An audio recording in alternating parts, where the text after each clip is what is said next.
Hey, Pretty Girl Club. Welcome back to the Privilege Stacking series. I want to talk about building financial privilege. And I've noticed that a lot of people who talk about finances, they kind of talk about it from like a boring perspective, but I want to talk about it from our perspective. And so the first thing that I want you to think about is where you came from financially. Did you come from a financially underprivileged background? Or did you come from kind of more of a financially stable, privileged background?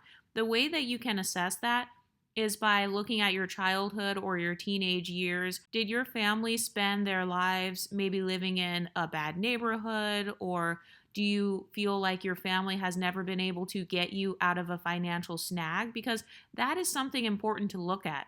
Oftentimes, people who come from financially underprivileged backgrounds, maybe their family doesn't know a lot of things when it comes to financial literacy. So if you came from a background where they were very poor or they were bad with money, you might want to look at the ways that your family has managed money and try to figure out where the gaps are in your knowledge. I know that for me personally, I was raised in a very Christian background. So, one thing that my parents used to have a habit of doing was constantly teaching about how God is kind of gonna like provide and like save you. No offense if you are religious, but that ended up being kind of a toxic teaching for me as I got into my early 20s because I used to have a mindset of, well, God is going to come save me anyway. He's going to provide my money. And so it actually caused me to not be as responsible when I was younger when it came to money. So, what teachings did you have about money when you were younger, and how did that affect your views on money? Do you come from a family where they were savers or were they spenders? Were you around people who were very cheap? Because all of that will help you to assess your money traumas and it will help you to assess your limiting beliefs around money. So, for example, one limiting belief I can think of is money doesn't grow on trees. So that's actually a limiting belief because it's teaching you a scarcity mindset about money. It's teaching you that money is hard to come by. I've actually heard people use that phrase as well. Money is hard to come by, or I have to work hard in order to make money. All of those are actually limiting beliefs. And so you want to start off by looking at your background and looking at what beliefs you've been told about money.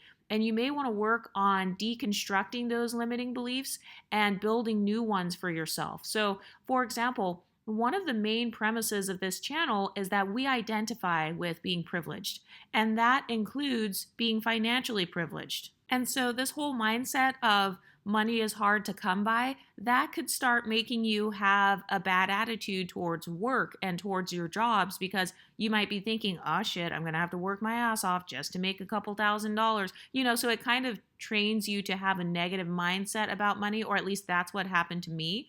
And so what I did was I tried to deconstruct my beliefs around money. The first thing that actually helped me to have a better grasp on money in general was realizing that no one is coming to save me. Not God, not Jesus, not the Holy Spirit, not some crystals or a spell or my friends and family. Nobody is coming to save me. And I'm the type of person that doesn't like to have to ask other people for money. And so I had to really fix my money mindset and take responsibility over my financial future. But let's talk about those of you who may have come from a bit more of a financially privileged background, because there are limiting beliefs that come with that as well. I myself do come from, I'm not rich or anything, I didn't grow up rich, but I was more financially privileged, and I didn't realize that until I got older. And so one of my negative mindsets was actually that my parents could potentially save me because my parents would say that they would save me. But that is still a limiting belief because it actually encourages codependency. And so I know that for me personally, when I was in my early 20s, I struggled more with financial codependency because I was used to being around people with money. And so obviously this happened in my relationships. Oh, just get a guy with money and then I'll be financially okay. Okay, but a man is not a plan. Your family members are still not a plan. And also, I believe that I'm talented and capable enough to be able to make myself wealthy as opposed to having to depend on the wealth or the stability of other people.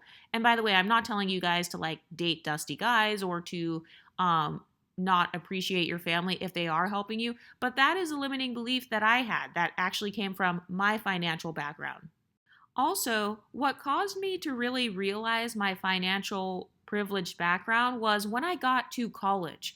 I went to an HBCU and I had always felt very poor because I was comparing myself to the kids that I grew up with. I went to private schools my whole life.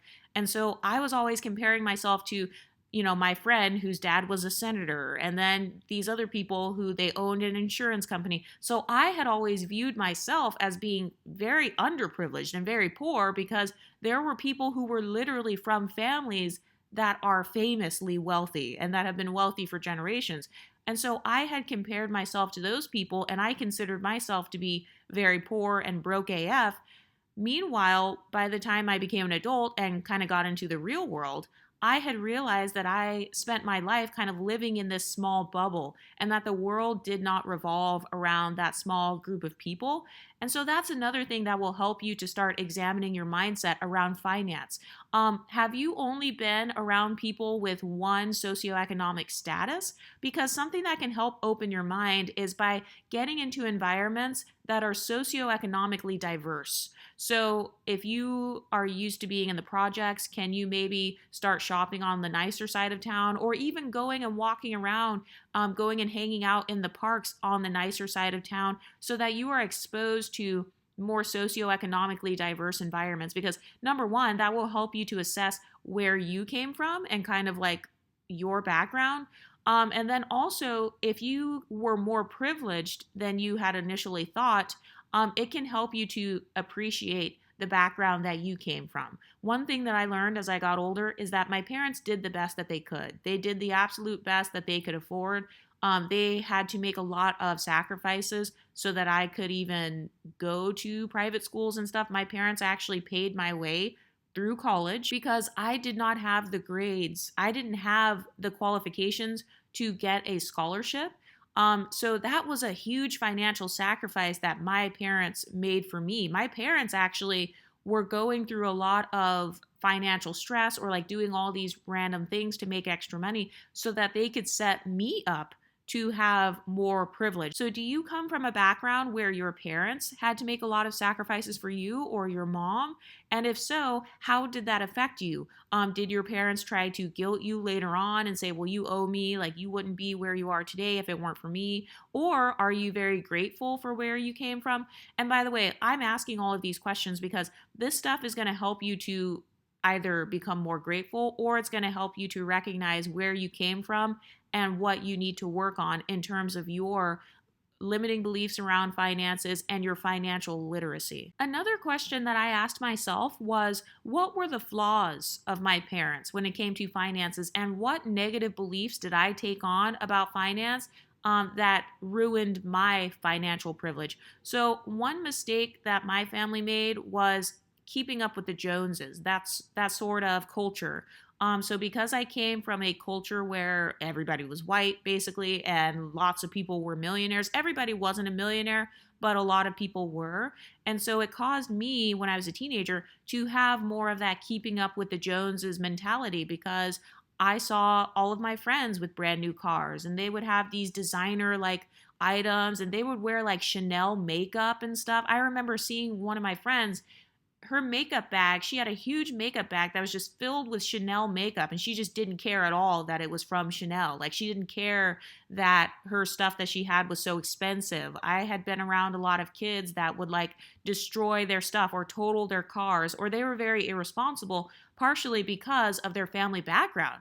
A lot of the kids at my high school did not even go to college because they didn't have to. They would just inherit the business from their families, or they would their trust funds would kick in like in their mid 20s. Some people would go to colleges just as a way to kind of have it as a backup, and then they would take over their family businesses from there. I actually know quite a few people from my high school who did stuff like that. And so one of the limiting beliefs that I feel my parents had was I do think that it came partially from being people of color in an all white, wealthy environment. Kind of not wanting to be seen as this charity case and wanting to be seen as, we can keep up. We're on the same level. We're not below these white people, quote unquote. We're not below these super rich white people. And when I say rich white people, I'm talking about monoracially white people, not multiracial, not people with a multiracial background like me. But I didn't realize that I had this keeping up with the Joneses mindset until I got to college and I became the Joneses. So other people at my school, they would make comments and say, oh wow, like your dorm room, you've got all this stuff, you've got brand new stuff, your parents just took you shopping, they decorated your whole dorm, you've got new blankets, you have clothes, you have jewelry, you have makeup. I didn't know that there were people, I know it sounds very ignorant, but for the most part, I didn't think that other people in my college would recognize a financial gap, or that they would view me as somehow being from a more financially privileged background than them. So, but that's something else you may want to assess. What financial privileges were you born with, if any? Do you have a family that can help you?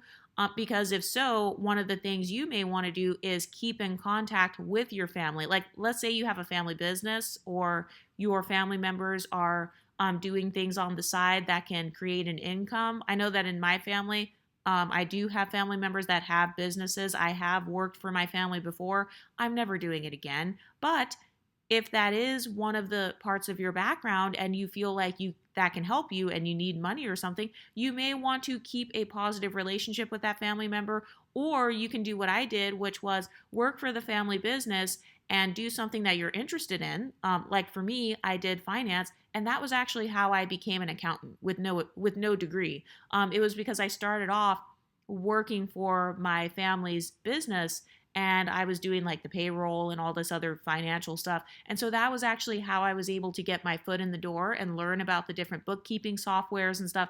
It was by working with people who were right there next to me. So yes, I dealt with the gaslighting for a few months, so that I could build up my skills and level myself up. So that's one of the ways you can build financial privilege if you already have connections. But if you don't have connections and you came from a family that was not financially literate, the first thing you'd want to do is you can subscribe to YouTube channels where they talk about financial literacy. You can learn about how to build your credit, how to get an emergency savings account. These are all the types of things that I like to watch in my spare time. I love to follow YouTube channels, especially if the YouTube channel is created by an Exotical. I like to follow YouTube channels where they talk about how to build your credit. I actually just got a couple of new credit cards because I want my credit utilization rate to go down. I want to have perfect credit over the next few years. Like, that's one of my goals. Another way that you can build your financial privilege is by getting cushion accounts. So a cushion account is basically an account that you can get with like a jeweler, or some place where people don't really shop there as much. And the cushion account is there so that you can lower your credit utilization rate. So let's say some of your other credit cards are maxed out, or they are close to being maxed out. I've heard of some women where they will get a cushion account with a jewelry store. So you open up the credit line with like a jewelry store or something, and then you buy a very small piece of jewelry, a very cheap, ugly piece of jewelry. You know those stores that nobody really shops at?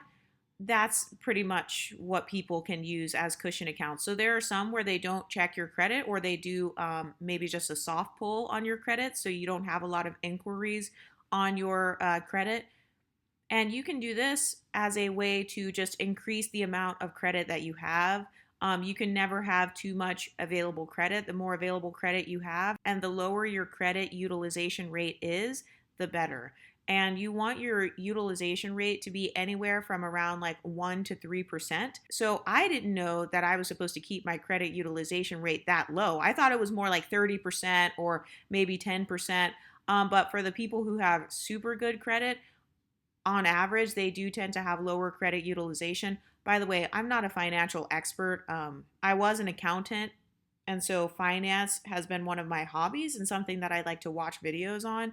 So if you have a different opinion, that's fine. Feel free to talk about it on your channel, or do whatever makes you the most comfortable. But that's another way you can build your financial privilege, though. It's by making finance one of your hobbies. I've noticed that when it comes to something like finance, people like to get snooty about it. They like to try to put you down, or they try to make fun of you and be mean to you if you don't know that much about finance. But one of the ways that I kind of got my feet wet was by looking up like different bookkeeping softwares, or how to start investing money, or, just these random things like how to build my credit, how to get my bad credit card accounts erased, like how to get bad stuff off of my credit report. You can start looking up whatever interests you in the area of finance. Another thing you can do is a quick Google search on financial stats, like how much money does the average black man make? How much money does the average white man make? Just something, anything that has to do with finance. I know that some of those things I mentioned were really random, but as long as you are kind of dibbling and dabbling in finance and keeping up to date with financial news and stuff, it's going to make you naturally start to think along the lines of someone who cares about money. Because that's another thing. Some people are raised in families where money was not even a conversation. And so that person grows up to become a person where they do not prioritize money. And obviously, if you don't think about money, or if you don't care about money, then it's going to be very difficult for you to build wealth. And so we're going to talk about money on this channel. I'm not an expert on money. I am learning just like you guys. By the way, take everything I say on YouTube with a grain of salt. Never just blindly follow me or anybody else. Always do your own research, because I don't know everything. I'm not going to be perfect on this channel. I'm going to make mistakes on this channel. But that's one of the things I like to do, though. I like to look up like different companies and how that company became big. Or sometimes I will listen to podcasts. So actually, like when Fenty Beauty first came out by Rihanna, that was back when I used to listen to podcasts about women who started makeup companies, and like how they did it, and how their makeup company, how they did the branding of the company, how they did the marketing of the company. All of those things still tie into finance, because you're still building a skill set and you're building knowledge to help you to build your own financial privilege. And that leads me to my next point, which is to have some sort of side hustle. But when I say side hustle, I'm not talking about what everybody else talks about, like, oh, get a second job. You can do that if you want to, though. But the way that I like to view side hustles and passion projects, well, I mean, that's what I view it as. I like to view it as a passion project, and I like to make money off of my femininity. So, for example, when I was in the process of quitting my accounting job to become an influencer, I was thinking about doing different side hustles, because I didn't know, like, is this channel going to fail? Is it only going to make a couple $100s? When I started, this channel was only making $300 per month. And so I knew that I was going to have to maybe do something else on the side. So one of the ways I like to make money off of my femininity, these are some of the things I've done before. I have sold different things on like OfferUp or Facebook Marketplace. So the types of things I have sold to make extra money have been things like makeup, just brand new makeup, because for those of you who know me, you guys know that I have done influencing and stuff before. And so if you do influencing, you can get PR packages where you get free makeup. You're technically not supposed to sell the stuff that you get from these PR packages, but that's what I did at the time because I wanted to have extra money. So I basically had my own little beauty supply store. So I was selling brand new makeup. I have sold like clothes. They have Poshmark and all those different places where you can sell like clothes.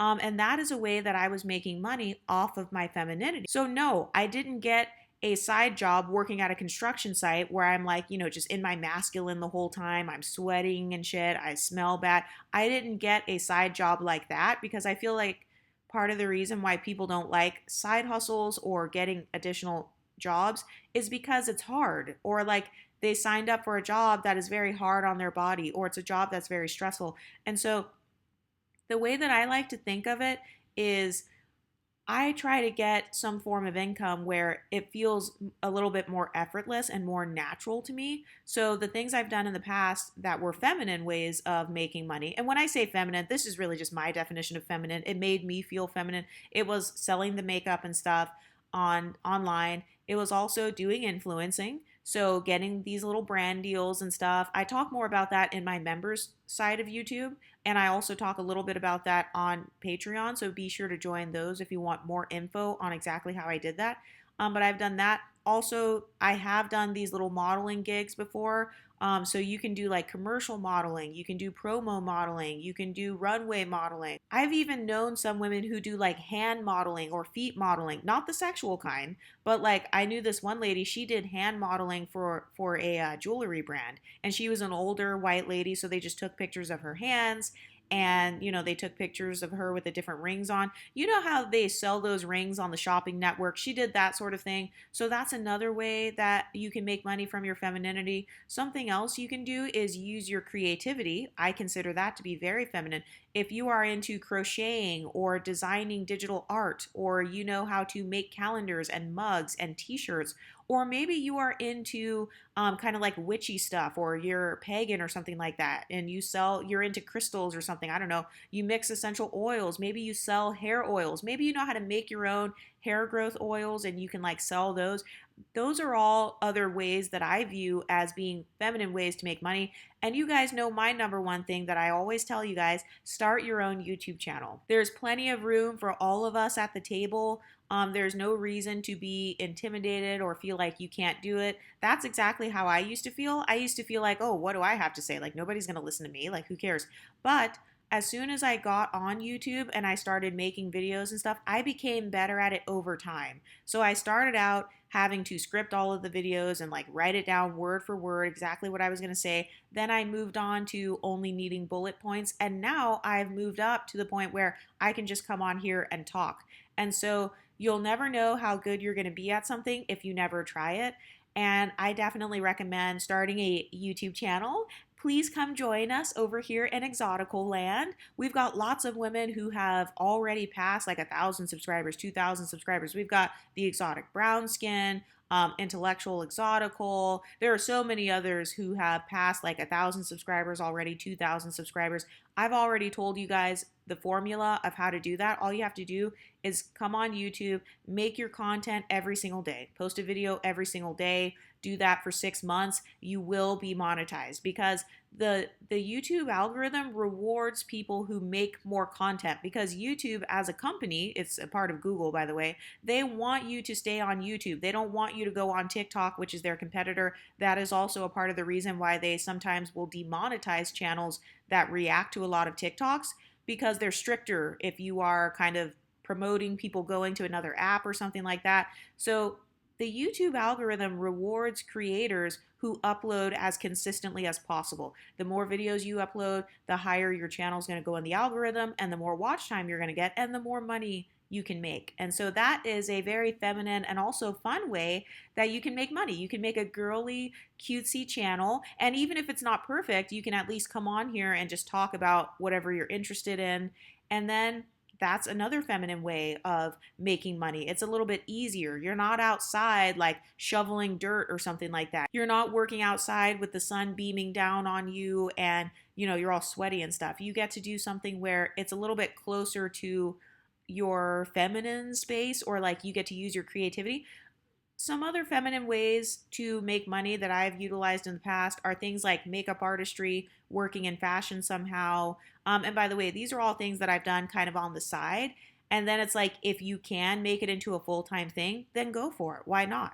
I also know of women who have done things like decorating and event planning. Those are things that I've done before. Well, I've done event planning, not like the decorating specifically, but I've done that sort of thing before. Maybe you're good at planning weddings or planning baby showers, or you're good at organizing things. How can you begin to make an income off of that? Because the goal with finance, or at least for me, one of my financial goals was to make money off of my passion and make money in a way that is simple and easy. So instead of having this limiting belief of making money is hard to come by, money doesn't grow on trees, you got to work hard if you want to make money. Instead of having those beliefs that don't really serve me, I decided to change my core beliefs into: the more fun I have, the more money I can make. Making money is easy for me. I get to be feminine and make money at the same time. I get paid to talk shit. Those are some of my like affirmations that I like to tell myself about money, and it helps me to change my mindset and to stop viewing money as this thing that I have to constantly chase, where it's like, "Oh my god, I don't have any money. I need to hurry up and chase it. I need to hurry up and try to like get more of it." Some other side incomes that I have done in the past to make money have been working in these service types of jobs where I can get tips. And the reason that I used to do that in college is because when you're a pretty girl and you're very friendly and bubbly and stuff, sometimes it can be easy to make tips. It kind of depends on the environment, so be careful. But I know that for me personally, when I was in college, working at a coffee shop, that was a good job for me because I got my little tips there. I got to talk to people and meet people and stuff, so that was cool. I have also known of some girls who are like bottle girls, and then, they get a lot of tips and stuff, and then they will like make a whole bunch of money in one weekend. Some girls are doing OnlyFans, they're doing sex work, they are dancers. I've had friends who have been pole dancers in the past, and then maybe they kind of retire from the pole dancing and then they just start teaching a pole dancing class. Something else that I've considered doing as a side hustle is teaching those fitness classes. So you know how like at Planet Fitness or 24-hour Fitness, they have the girls that teach Zumba, they teach yoga and stuff like that. Those are all things that I have looked into in the past because I still consider that to be feminine, because working out, that always makes me feel feminine. And also, I'm getting paid to get in shape. So the way that I like to think of money is I try to find ways to get paid from doing the things that I love and doing the things that I already will be doing anyway. So getting paid to talk shit, I'm going to be doing that whether it's on YouTube or off YouTube. Being paid to be pretty, that's something that I like to do. I like to be pretty anyway. So if there's a way for me to get paid to do it, why not? But anyway, those are just some of the ways that we can begin to build financial privilege. Finances are definitely a huge part of privilege stacking. Another thing that I forgot to say is I started socializing in spaces where there were more wealthy people. So picking up hobbies, not these ghetto ass hobbies where it's like, so you know how the guys play basketball in the hood at the park? So not those types of hobbies, but I started trying to join different hobbies and groups where the people there are a little bit more affluent. So I wanted to stay in spaces where it's like maybe you have to pay to be a member of this club, or maybe it's like doing golfing or lacrosse or rowing, or, doing these different things where you kind of have to have this barrier to entry, or maintaining these hobbies that cost a little bit of money so that I can weed out all of the broke people. And that way I'm actually staying in a space where I'm surrounded by people who have more of a wealthy mentality.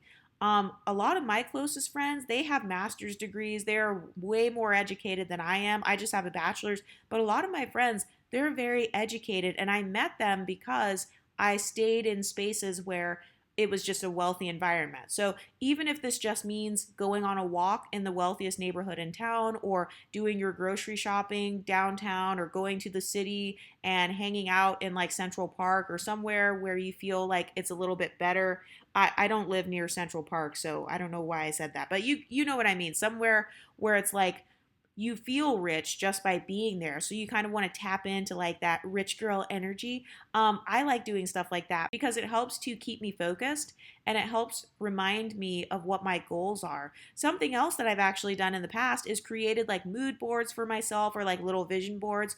I like to do it on my computer. I am not very good with like cutting out pieces of paper and like gluing them to stuff.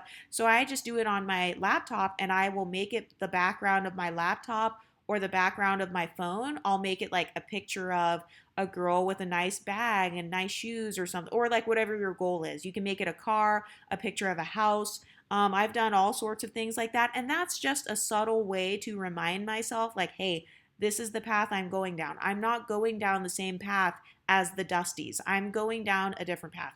Anyway, what do you ladies think? How are you working on building your financial privilege? Are you in college? Are you taking classes? Are you switching careers? Let me know what you think in the comment section, and I'll talk to you next time. Stay pretty, ladies.